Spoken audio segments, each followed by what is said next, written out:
अगर सारे इंसान मिल के भी तेरा बुरा करना चाहें तो जब तक रब की मशीयत ना हो वो तेरा बुरा कर नहीं सकते। और हुजूर सल्लल्लाहु अलैहि वसल्लम ने फरमाया अगर सारे इंसान मिल के तेरा भला करना चाहें तो जब तक रब की रज़ा ना हो तेरा भला हो नहीं सकता। तो आला हज़रत फरमाते हैं इस चीज़ को ज़हन में बिठाओ, मुसलमानों अपना रुजू अपने रब रसूल की तरफ मजबूत करो। ये क्या बात हो गई कि मैं इससे भी डर रहा हूँ, मैं उससे भी डर रहा हूँ, वो भी मेरे पीछे लग गया। फाजिल बरेलवी रहमतुल्लाह अलैह इन चीज़ों से मना फरमाते थे। वो कहते थे ये तो हम मात हैं, वो हम परस्ती है, हमें इन चीज़ों से हमेशा बचना है, अपनी आने वाली नस्लों को बचाना है। फरमाया करते थे रब की रज़ा पे जो राज़ी रहता है अल्लाह उसे सुकून वाली ज़िंदगी अता फरमाता है। नबी करीम सल्लल्लाहु अलैहि वसल्लम ने फरमाया यकीन इस तरह सीखा करो जिस तरह तुम कुरान सीखते हो। आज मेरे दौर का सबसे बड़ा मसला यकीन की कमज़ोरी है। मुसलमान कच्ची पक्की सोचें सोचता है, कमज़ोर कमज़ोर जुमले बोलता है, इसको दुनियादारों के वादों पर इत्माद जल्दी होता है, लेकिन माज़ अल्लाह अल्लाह रसूल के वादों के बारे में ये कई दफ़ा शकूक का शिकार होता है। इसे समझना चाहिए। फाजिल बरेलवी एक पुख्ता यकीन वाली शख्सियत थे, पुख्ता यकीन वाली। बरेली शरीफ के दाएं बाएं ताउन का मर्ज फैल गया तो आला हज़रत फरमाते हैं मेरे मुंह में भी कुछ गिल्टियाँ निकल आईं। तो बाज़ लोगों ने कहा शायद आपको भी ताउन हो गया है। तो आला हज़रत रहमतुल्लाह अलैह फरमाते हैं जो सबसे बेहतरीन तबीब था वो लाया गया, उसने मेरा मुंह देख के गिल्टियाँ देख के कहा खो आपको तो ताउन का मर्ज हो गया है। तो आला हज़रत फरमाने लगे मुझे सारी बीमारियाँ लग सकती हैं, ये नहीं लग सकती। उसने कहा हकीम मैं हूँ कि आप हैं? फरमाया नहीं आप ही हैं, पर यह बीमारी मुझे नहीं लग सकती, ये मुझे हो नहीं सकती। उसने इसरार किया तो आला हज़रत रहमतुल्लाह ताला अलैह उसको कहने लगे मियाँ तू जो मर्जी कर लेकिन मुझे ताउन का मर्ज नहीं हो सकता, ये बात तय है। वो नाराज होकर चला गया।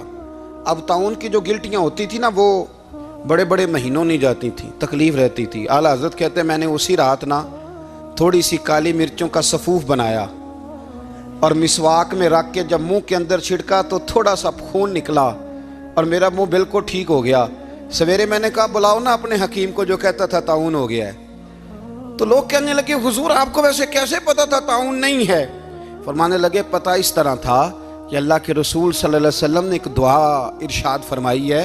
फरमाया किसी मरीज़ को देख के पढ़ लो अल्हम्दुलिल्लाहिल्लज़ी मिम्मब्तलाका बिही वफ़द्दलनी अला कसीरिम मिम्मन खलका तफ़दीला। हुजूर ने फरमाया किसी बीमार को देख के, मुसीबत वाले को देख के ये दुआ पढ़ो, तुम उस मुसीबत में शिकार नहीं होंगे। फरमाने लगे मैंने ताउन के मरीज को देख के दुआ पढ़ ली थी, तारे टूट सकते हैं, चांद गिर सकता है, सूरज अपनी जगह छोड़ सकता है, पर मदीने वाले महबूब की बात गलत नहीं हो सकती। ये मेरा यकीन कामिल है। साढ़े नबी दी जुबान साढ़े वास्ते कुरान, ये बात गलत हो सकती?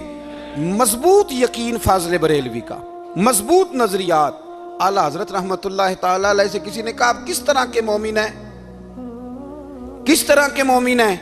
तो आला हज़रत फरमाने लगे मेरा दिल चीरो, उसको खोलो, एक तरफ ला इलाहा इल्लल्लाह लिखा होगा, दूसरी जानब मुहम्मदुर रसूलुल्लाह लिखा होगा, खोल के देख लो। एक तो यकीन की। फिर दूसरी बात, खुश्क लोगों को जिंदगी गुजारने का मजा कोई नहीं आता। जिंदगी गुजारने का मजा उसे ही आता है जिसे किसी से प्यार हो जाता है। बाकी ना देखे ना, एक बंदा जबरन एक शख्स बच्चे पालता है, वो कहता है ये मेरे लिए क्या मुसीबत है 5 बच्चे, और एक शख्स को बच्चों से प्यार हो जाता है। वो जवान भी है, खूबसूरत भी है, पर ईद पे कपड़े नहीं खरीदता। बीवी से कहता मैं पुरानी पहन लूँगा पर बच्चों को नहीं ले दे। और भाई तेरी ख्वाहिशें मर गई हैं, तेरी खूबसूरतियों की तरफ जाने की आरज़ुएं ख़त्म हो गई। तो कहने लगा सारा कुछ है पर बच्चों से प्यार जो हो गया। आला हज़रत रहमतुल्लाह अलैह बहुत बड़े फ़लसफ़ी थे, मंतकी थे, बहुत बड़े साइंसदान थे।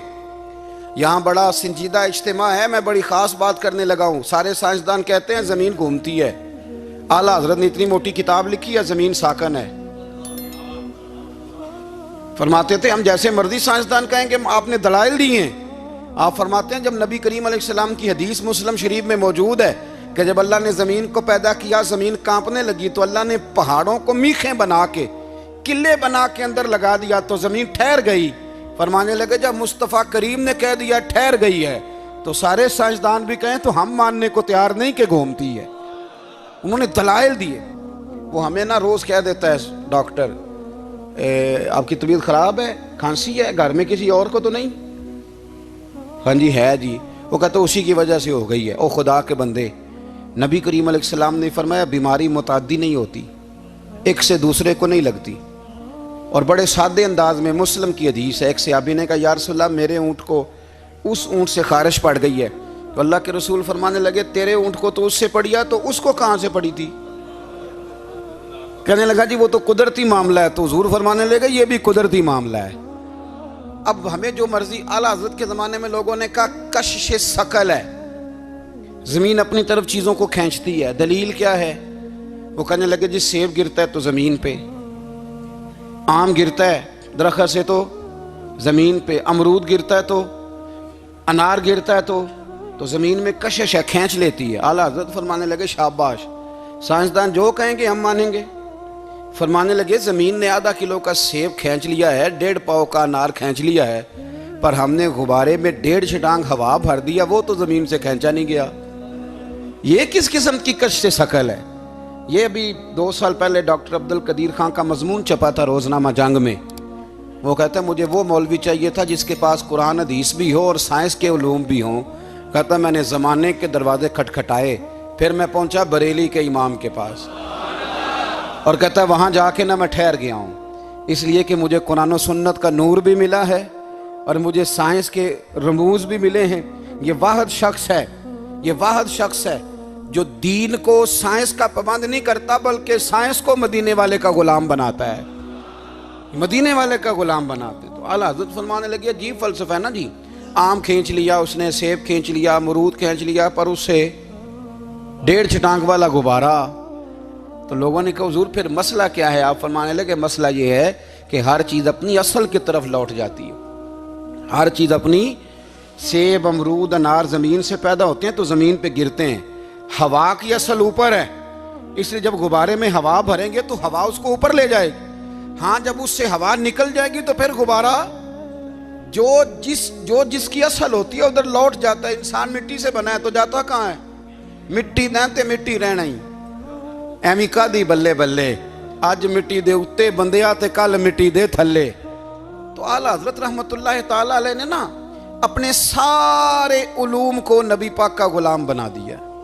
आप फरमाया करते थे आज ले उनकी पनाह, आज मदद मांग उनसे, कल न मानेंगे क़यामत में अगर मान गया। फरमाया करते थे क़यामत में जो हमने हुजूर की तलाश करनी है तो बचना है, तो दुनिया में क्यों ना नबी पाक की गुलामी में आ जाए। वो कहते थे दुनिया, आला हज़रत ने किताब लिखी अल-अम्न वल उला, उसमें आप फरमाते हैं जो हुजूर की पनाह में आ जाता है ना वो बच जाता है। अल्लाह करे आपको समझ आए मेरी बात की। जो हुजूर की पनाह में आ जाता है वो, जो दुनियादार रहता है, मालदार रहता है, हुजूर की पनाह में नहीं आता वो बेसुकून रहता है। फरमाते हैं यहाँ दुनिया में भी हुजूर की पनाह में आ जाओ, आज ले उनकी पनाह। और आज दलील आपने इब्ने माजा की हदीस लिखी है, हज़रत तमीम दारी हदीस के रावी हैं, आला हज़रत ने लिखी है। फरमाते हैं जो हुजूर की पनाह में आया बच गया। दलील देते हैं, फरमाया इंसान तो इंसान, जानवर भी आते थे तो बच जाते थे। हज़रत तमीम दारी रज़ी अल्लाह तआला अन्हु फरमाते हैं कि हम खड़े थे, एक ऊँट दौड़ता हुआ आया, नबी करीम सल्लल्लाहु अलैहि वसल्लम के पहले उसने कदमों पे सजदे किए। सहाबा कहने लगे हुजूर हमें भी इजाज़त दें। फरमाया वो तो बेजुबान है, उसे तो पता कोई नहीं, पेशे नज़र है वो नौबहार, सजदे को दिल है बेकरार, रोकिए सर को रोकिए यही तो इम्तिहान है। फरमाया उसे क्या पता, तुम तो मुकल्लफ हो शरीयत के, तुम्हें इजाज़त नहीं है। और आला हज़रत ने 2 टोक लिखा है, फरमाया सिवाय खुदा के किसी को ताज़ीमी सजदा भी हराम है। ये नोट कर ले मेरी बात। और आला हज़रत ने फतावा रज़विया में लिखा है किसी कब्र पे जाओ तो 4 हाथ दूर खड़े रहो। अल्लाह करे आपको समझ आए, कितने हाथ? 4 हाथ दूर खड़े रहो, सूरत फातिहा पढ़ो, दुरूद शरीफ पढ़ो, जिस कब्र पे गए हो उनकी रूह को इसाले सवाब करो, उनके वसीले से दुआ मांगो। आला हज़रत फरमाते हैं कब्र को सजदा बिल इत्तिफाक हराम है, तवाफ कब्र का करना बिल इत्तिफाक हराम है, बोसा लेने में इख्तलाफ है कि जायज़ है कि नाजायज़ है, लेकिन बोसे से भी चूंकि शक पड़ता है तो फरमाते हैं अहमद रजा की राय ये है कि बोसा लेने से भी बचा जाए। वो आ गया तो इससे अगली बातें करता है, बस खामोश रह, बाअदब रह और पीछे रहे। तो हजरत तमीम दारी कहते हैं, ये हदीस आला हजरत ने लिखी है लमन वल उला में। फरमाते हैं कि ऊंट ने पहले सजदा किया, कदम चूमे, फिर उसने हुजूर के कान में कोई बात कही। रोजे दे दिवाले ने गुलामां दियां टोलियां, एक पिया सुनदा करोड़ां दियां बोलियां। यानी ऊंट ने बात की तो हुजूर ने वो भी सुन ली। आला हजरत कहते हैं जो पनाह में आता है बच जाता है। कहते हैं रसूल करीम ने ना ऊंट की पुश्त पे हाथ फेरा और अल्लाह के महबूब फरमाने लगे, फिक्र न कर, अब तू आ गया है ना, तो जैसे तू कहेगा वैसे ही हो जाएगा, जैसे तू कहेगा वैसे ही। इब्ने माजा में मौजूद है, पर मैं चूंकि फाज़िल बरेलवी रहमतुल्लाह अलैह की किताब से पेश कर रहा हूँ अल अम्न वल उला से, तो मैं उसी अंदाज में पेश कर रहा हूँ जिस अंदाज में वहाँ है। हजरत तमीम दारी कहते हैं कि हमारी समझ में बात कोई ना आई। थोड़ी देर गुजरी तो कुछ लोगों ने हाथों में रस्सियां पकड़ी हैं, खंजर पकड़े, दौड़े आए, या रसूलल्लाह ये हमारा ऊंट है। हजरत तमीम दारी कहते हैं मैंने देखा कि जब वो आ गए ना खंजर लेके, तो ऊंट हुजूर के पीछे छुप गया। आज ले उनकी पनाह, आज मदद मांग उनसे, वो हुजूर के पीछे छुप गया। तो कहते हैं कि नबी करीम सल्लल्लाहु ताला अलैहि वसल्लम ने फरमाया क्या मसला है भाई? या रसूलल्लाह हमारा ऊंट है। ज़िबा करने लगे थे, दौड़ा आया है। तो हुजूर फरमाने लगे वो तो तुम्हारी शिकायत कर रहा है। वो कहता है या रसूलल्लाह मैंने बरसों इनकी नौकरी की, बरसों मैंने बड़ी नौकरी की। सही कहता है या रसूलल्लाह? ठीक कहता है। हुजूर अब बूढ़ा हो गया हूँ, थोड़ा ज़्यादा बोझ नहीं उठा सकता, तो मुझे ज़िबा करके खाना चाहते हैं, मैं मरना नहीं चाहता। नबी करीम फरमाने लगे अच्छे लोग ये सिला देते हैं। उन्होंने अर्ज की हुजूर आप हुक्म कर दें, हम इसको छोड़ देते हैं या रसूलल्लाह, नहीं ज़िबा करेंगे, खिदमत करेंगे। हुजूर फरमाने लगे नहीं, अब मेरे पास आया है ना, अब मैंने वापस नहीं करना, आज हो गया है, आज ले उनकी पनाह, आज मदद मांग उनसे, आज हो गया या रसूलल्लाह फिर रख लें। हुजूर ने फरमाया नहीं भाई, पैसे बताओ कितने? या रसूलल्लाह नहीं नहीं कुछ नहीं। नबी करीम अलैहिस्सलाम ने फरमाया नहीं, बताओ कितने, बताओ कितने? उन्होंने कहा हुजूर एक दफा रेट लगाया था तो 100 दिनार लगा था। हुजूर ने फरमाया बिलाल दे दो 100 दिनार। 100 दिनार दे दिया। आला हज़रत फरमाते हैं देखो उनकी पनाह में आने की बरकतें कितनी हैं। उनसे कहा तुम जाओ, वो चले गए। हुजूर ने पुश्त पे हाथ फेरा, फरमाया जा तू आज़ाद है। हजरत तमीम दारी कहते हैं वो पहले गया फिर पलट के आया। उसने नबी पाक के कान में को बात की, कई बातें की, पर मैं एक बात करता हूं, कई बातें की, एक बात की तो हुजूर रो पड़े। ऊंट चला गया, हमने अर्ज की हुजूर ये क्या कह गया है? तो महबूब फरमाने लगे ये कह गया या रसूल अल्लाह, जिस तरह आपने मुझे छुरी से बचाया है, मैं दुआ करता हूं अल्लाह आपकी उम्मत को जहन्नुम से महफूज फरमाए।